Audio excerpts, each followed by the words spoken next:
Hello and welcome back to Leilani Electronics. I got my three inclinometer circuits here. They all use the SCA100T dual axis inclinometer.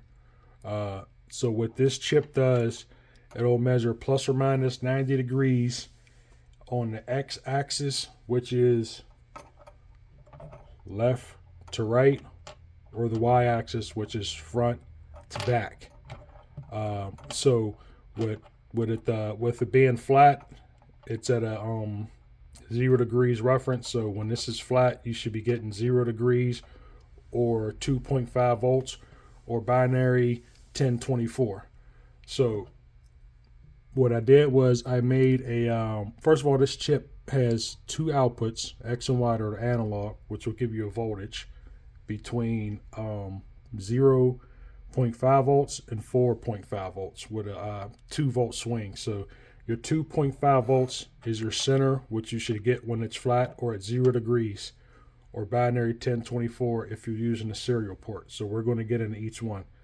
Okay, so again, this has two outputs, X and Y, which will give you analog voltage, or serial port, which will give you 11-bit output.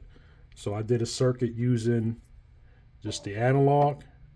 This one used the digital, and this one uses both. So I'm going to plug it. Right now they're on, but the module's not plugged in either circuit because I only have two of these. Got them from DigiKey. They're about 55 bucks, I think. So soldered on my little homemade breakout board, and for each circuit, I made another my homemade socket, so I could just unplug it and plug it in each circuit. So what I'm going to do is turn off each circuit, and we'll do the analog first. So we'll scoot these to the side. Okay, we're going to plug this guy in. The dot pointing up, arrows pointing up. Okay. Okay, so real quick, the data sheet says that when you're using the analog outputs, when this is flat and we're at 0 degrees, you should be getting a 2.5 volts reference.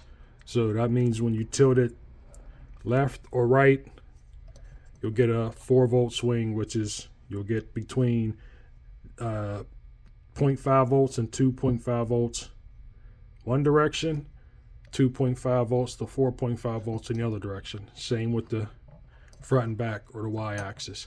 Now this analog circuit, this one right here, let me turn it on. I'm only using 10 LEDs for the X and Y, so you're going to get about 9 degrees per LED. Not as accurate, but it's accurate enough. You'll see as we rotate it, it'll go up and down. The digital is far more accurate, but I just wanted to show you that you can use the analog outputs. You can expand this to 10, 20, 30 LEDs for more accuracy. If you got 50 LEDs, you could have like 2 degrees per LED, which would be accurate. Okay, so I got to get the meter out because the data sheet says I should be getting 2.5 volts reference. Let me get the data sheet. Here it is right here. That's it right there. And those are my results that I got with the meter.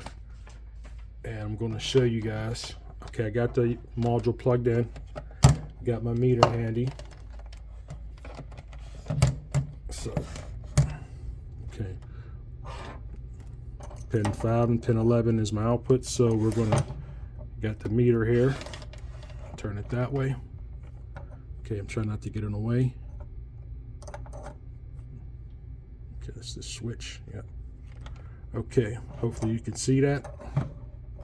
Okay, so we're going to use a ground from the board and go to pin 5. See, I'm getting 2.7, and pin 11, I'm getting almost 3 volts. So I don't know if it's just, within specs, but I'm not getting the 2.5 volts. But still, overall, it's a good chip. I like building the circuit, so we'll just accept that. Now there is also on the chip, there's two pins for self-test, which should when you pulse them low or send a command for it, it'll try to recalibrate both axes. So I did that, but I'm still getting the same voltage. So okay, here it is laying flat. Turn it this way. Right now I have my switch on the Y axis and I have it in dot mode, which I'm gonna switch it to bar mode because bar mode looks better. Okay, so it's flat. Now when I go from front and back, because it's on the Y, see that? It's pretty slick. Now when it's flat, it should be centered, which it is almost, but again, we're off a couple millivolts. So okay, we're going to switch this to the X axis, which is left to right. See, we'll go to dot mode.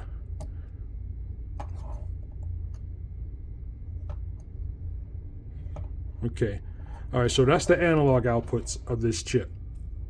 So fairly easy to use. You don't need a microcontroller with this one.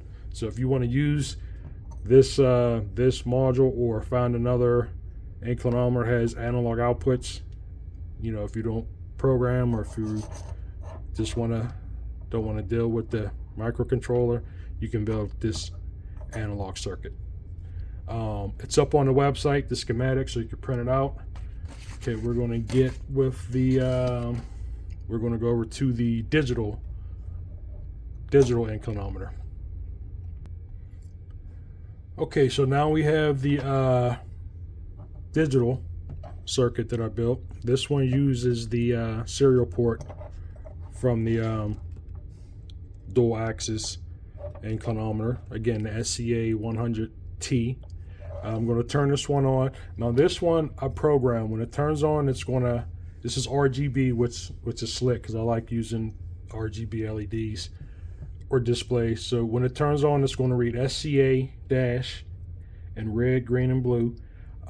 It's going to give you first it's going to display the raw 11-bit data for each axis, each channel, X and Y. The data sheet says when this is flat or at 0 degrees, you should be getting 1024. That is your reference for the digital side of this chip. So when you rotate 90 degrees one direction, it'll go between 0 to 1024 or 1024 to 2048. So 2048 is your swing. So and then after that, I got it to program. It converts that data into an angle, which is plus or minus 90 degrees. So when they say plus or minus 90 degrees, when you tilt it one direction, it's 0 to 90. The other direction, it's 0 to 90, but minus. So that way you won't get confused and say, okay, it's 90 degrees. It is 90 degrees each way, but it'll have negative, so it'll let you know if it's left or right. So what I did was to distinguish which way it is. Once it converts it, the X will be on the left and it'll be green. The Y will be on the right and it'll be blue.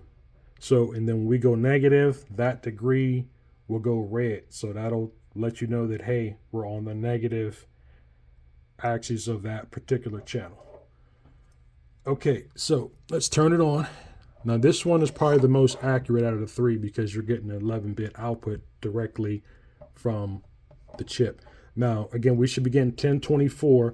I'm getting a little bit off, as you'll see, but again, it's just probably the chip and maybe it's within tolerance. We'll see. Okay, so we're going to turn it on.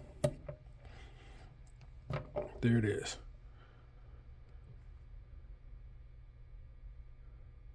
Okay. See, it's blue. So our blue is the Y, and we are getting with this perfectly flat. We should be getting around 1024. We're getting 1085, and then 1087 on the X. Okay. So right now, remember, this is our X and this is our Y. Okay. So we're going to rotate.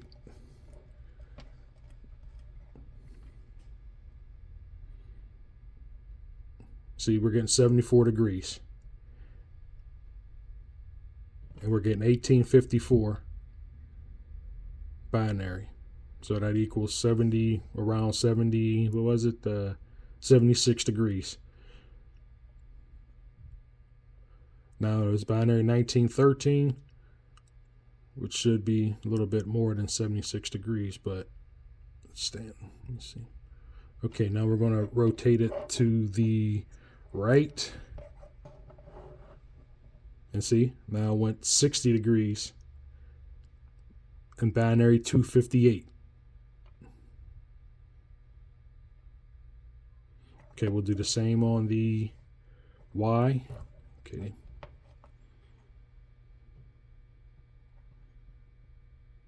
$76. Then we rotate it minus 60 degrees. So this one is more accurate. I like this one. I really like this circuit. I really like how the colors change, so you could see which way this module is leaning. So that's the serial port or digital side of it. So we're going to turn this off, take the module out, then we're going to go over to the circuit where I used both analog and the digital side of the chip. Okay, and here's my homemade socket. We'll get this set up. Okay, now we have the third and final circuit. So I'm going to turn this one on. Now this one uses 15 LEDs for output for the X and Y. So you're going to get about 6 degrees per LED, whereas the other analog circuit, which didn't need a microcontroller, this guy was 10 LEDs, so we're getting about 9 degrees per LED because we got 10 LEDs. So I like this one also because you'll see when I turn it on, as you turn this, it'll go left and right, so it's kind of visually looks better than the other one. So I'm going to turn this one on. Again, this is laying flat or at 0 degrees, so both of the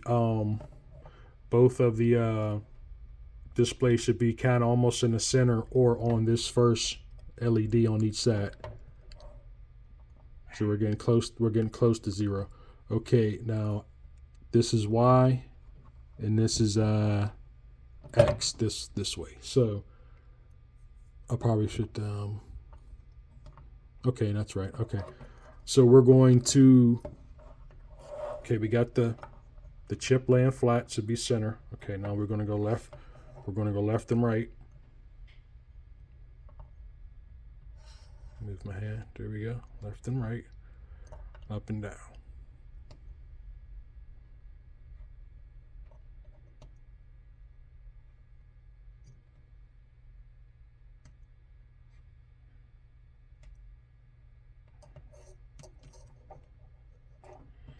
And that's pretty much it.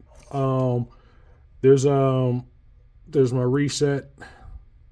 Goes through this little test, self-test. The good thing on the digital ones, you can always put in your program, which I did, is that every time it initializes, it'll do a self-test. The analog, you got to use push buttons to pulse on the ground to do the self-test. Now this right here, this switch I didn't program out. It's a should be between dot mode and bar mode, but I kind of like the bar mode better, so I'm not going to use it. So again, this one uses the digital or SPI port and analog output. So this one is not as accurate as the digital, but more accurate than the other analog one. And these inclinometers are pretty slick. You could use them in boats, drones, cars, anything that requires level detection, or anything shifting left to right, like in the water, or drones flying, so something's getting out of control, or your car self-leveling. So they have other styles of these on the DigiKey website. They have some where they just are only analog, which I think is a 6 or 8 pin. This is a 12 pin. and then they have some that are all digital. So I like this one because it's both. Yeah, so that's why I built 3 circuits. I had fun building these. You know, they're pretty slick. So go to the website. You can print out all 3 of these circuits and build them.